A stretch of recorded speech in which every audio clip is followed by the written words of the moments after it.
İsənmisiz? Akşamlar hayırlı olsun. Uzgan dersimizde biz Altın Urda Devleti'nin diline kağışlı meselelerini qaragan edik. Bu şul kadar kızık ki, tiren, king tema. Bana bir güne ders jitmez deyip biz bir neçe ders bağışlarga bulduk. Şuna etip devam etemiz, hürmetli tamaşaçılar.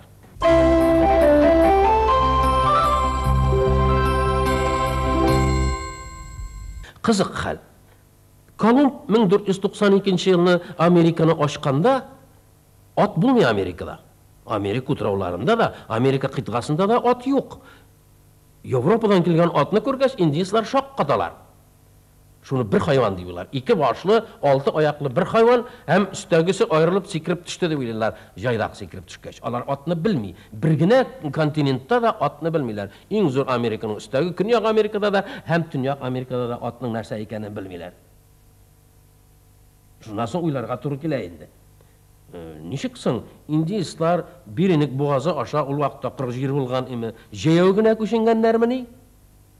Niye at almaganlar özleri bile? Ondan sonra nişik itip köşengenler, onlar birinik boğazından nindi zor, milyon, minger kilometrler, şakırımlarga imi, nişik köşengenler alar. Alyaska'dan, ondan sonra Oskot'a batışıp gitkenler, ondan Panama'ga kadar, ondan sonra imi, niye kadar, in ışı, Tünyak ışında Yeni Zelandiyalarga kadar nişik barıp jitkenler alar. Atsız, jaydaksız, aileler bilen köşüne. Bu meselege de cevap izlerge gerek. Ondan sonra bir kızıgay bir var. Amerika'da berenge bulgan, biz berengini bilmeyiz. Kolumb yat jimişini köre. Amerika'da hem anın ırlıkları mında alıp kayta. Şuna ettirip Avrupa'ga 15. asırdağına berengi kire. Ani işimsin ol vakitta aralaş bulgaç berengi Avrupa'ga yakiyanda Aziya ölüşüne berengi kilmegen. Aralaş bulgandır bitinde. Mine şu şey iki detal. Berengi bilen at meselesi. Bir kızıkkına oylavlarga gitire. Fikirlerge gitire. Ne galametsin bu? Kontinentler kaşandır birge imi, kıydığalar yapışkan bulganlar sonundan ayrılıp gitkendiler. Eğer de şuşla ettirip, kontinentler vaktinde halkında ayrılıp gitse, bu bit kıt çıkış zor sivilizasyonu elle koysa asırlarga iltip taşlay. Biz 4000, 10.000 yıl deyip hesaplıyoruz sivilizasyonu, medeniyetini. Piramidalarga 4000 yıl mesela neydik? Şunda yok piramidalar indiyizler tüzügenler, teki başta bütünley bir-birsini bilmeyecek. Mine şundi kızık haller dil meselesinde. Indik tağın kelip tıyıl degen söz var Rus dilinde. Tıyıl ol imi düşman ilinin işki yağı degen söz. Mine men kichkine bir oşuş yasadım. Tıyıl degen söz Tatardan kirgen. Hem ol til degen söz. Til söyleşu tili. Aytik Tamirlan, Aksak Timir vaktinde ulsuz indi yaşagan. Til alıp kaytu. Düşmanның iline ortadan yaşarın rəvişte kirip til alıp kaytu. Til yaşarı degen şekilde, söz söyleşme degen şekilde. Razvedçiklar, jasuslar tınlanıp tığından emi onların kişilerin, onların sanın bilir için yaki kişini beylep alıp kaytıp ondan söyleteler til alıp kaytu deyip языка привести деп Ruskada kirgen düşmanның tılına razvedçiklar imi kontrrazvedçiklar kirip kişini beylep alıp kaytalar da imi til alıp kayttık degen söz. O şol kadar burunga barıp tirelgen til degen söz. Tıl. Yani tılga tüşü, tilge var o. Til alıp kaytığı için düşmanның tılına var o.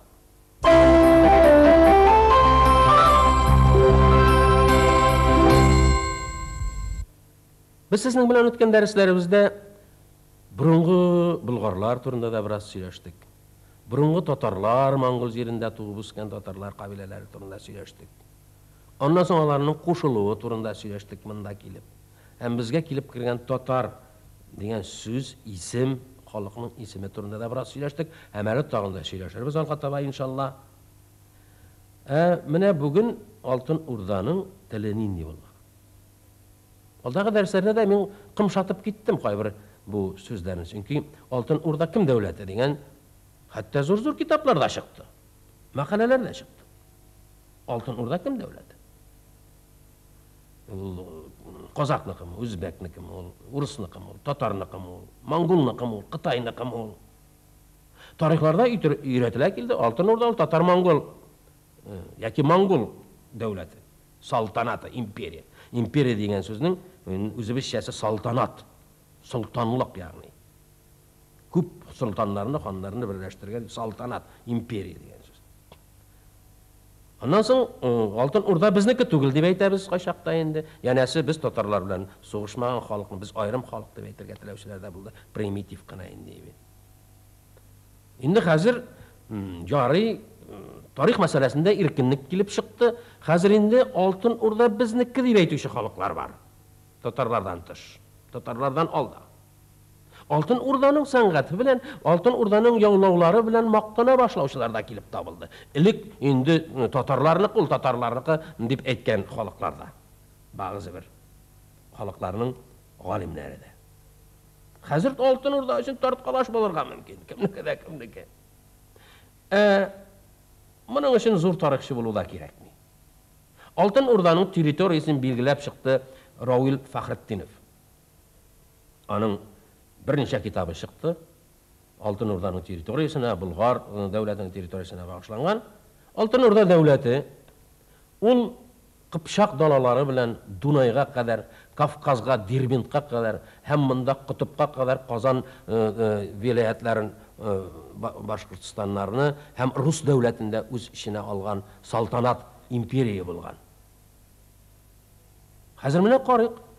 Ярый, руслар үз җирендә кала, рус халкылыгында башкортлар үз җирләрендә кала, бездә татарлар үз җиребездә утырабыз.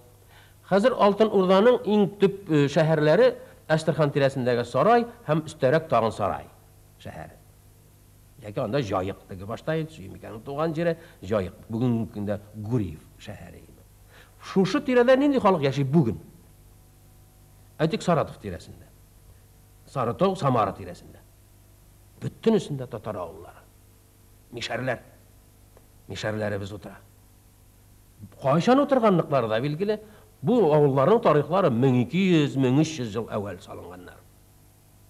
Һәм татарча сөйләшәләр. Алтын Урда телендә сөйләшәләр. Яки мин бая әйтеп киткән идем инде, Алтын Урданың дәүләт эшлеклеләренең телләре дә нәкъ бүгенге телгә бик якын тора торган тел. Монгол телендә документлары юк. Бар Орхон Ениси язмасындагы, бар Уйгыр язмасында берничә документ, калганнары бөтенесе гарәп хәрефләре белән татар телендә язылган. Инде килеп, нинди булган соң безнең Алтын Урда заманында телебез дигән очракта шагыйрьләрнең теле булган. Нинди шагыйрьләребез яшәгән Алтын Урдада? Аларның теле булган. Кулгали Болгар шагыйре инде ул Алтын Урда төзелә башлаган вакытта яши һәм басып алынгач, җиңелгәч, Алтын Урданың башлангычын күреп кала. Юсуф белән Зөләйха теле Алтын Урданың теле. Менә бер эксперимент үткәреп карасак ничек булыр иде икән.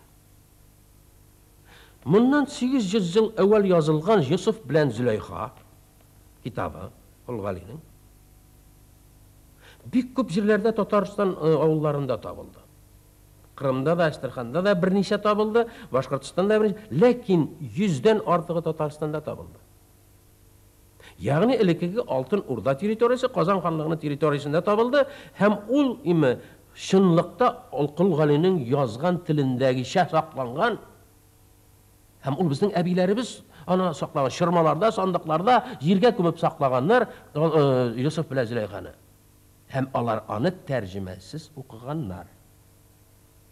1212 елда язылган әсәрне әбекәйләр бүгенге көндә дә тәрҗемәсез укыйлар. Көйендә беләләр, көйләп тә җибәрәләр, җырлап та җибәрәләр.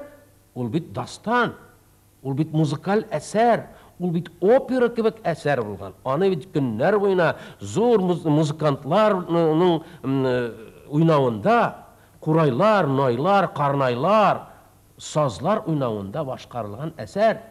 Аның өчен бик зур артистицизм кирәк булган. Аның өчен музыкантлар кирәк булган. Бу театр әсәре булган.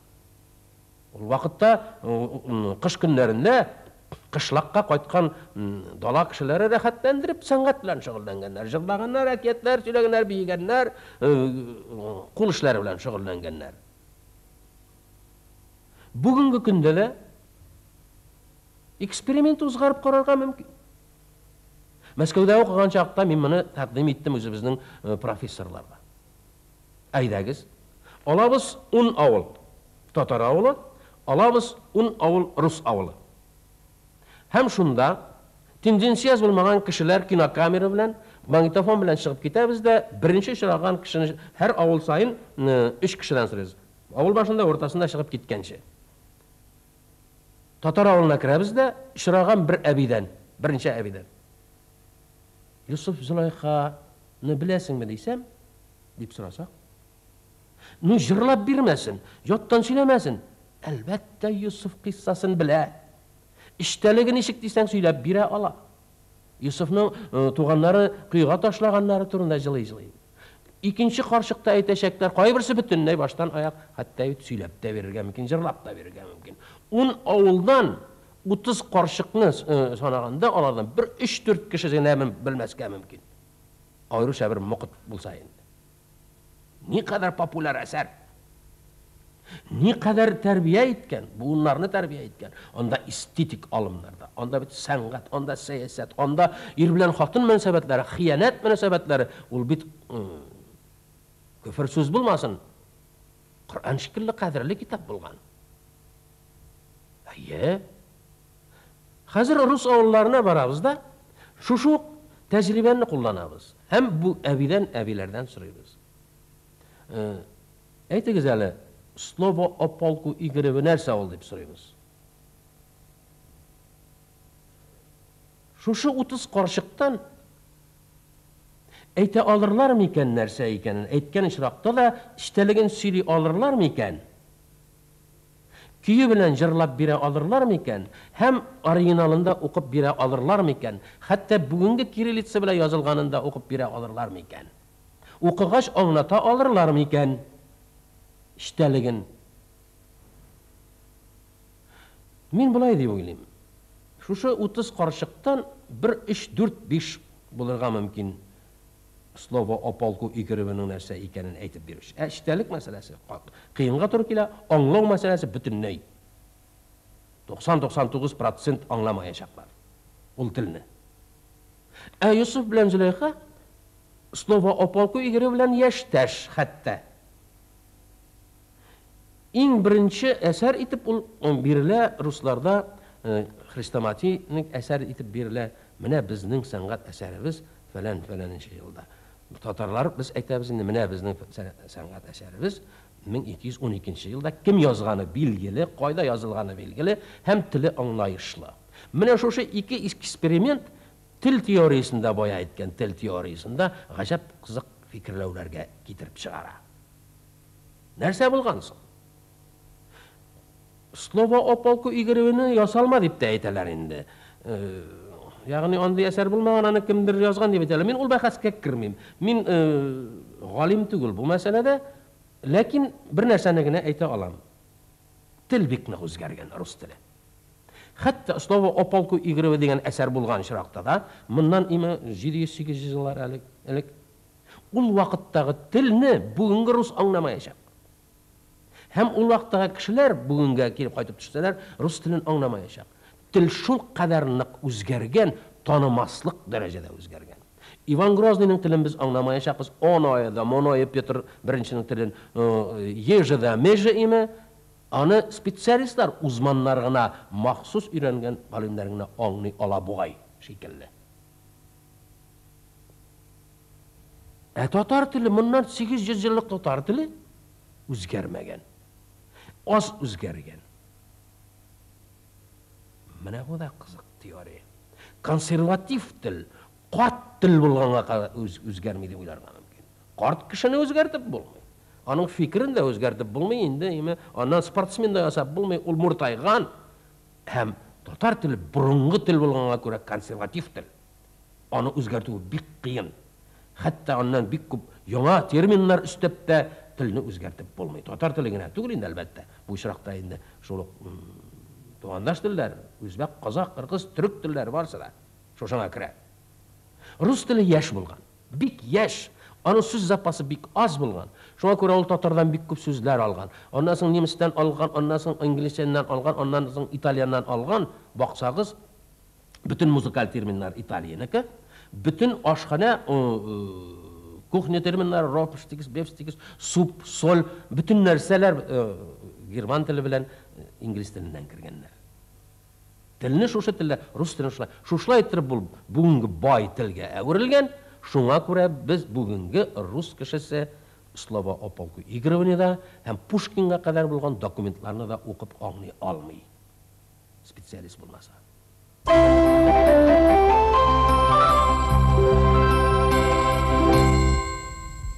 Шулай итеп, бүгенге тапшыруыбыз шушының белән тәмам. Шушы теманы киләсе тапшыруда дәвам итәрбез. Акшамлар хәерле булсын. Сау булыгыз.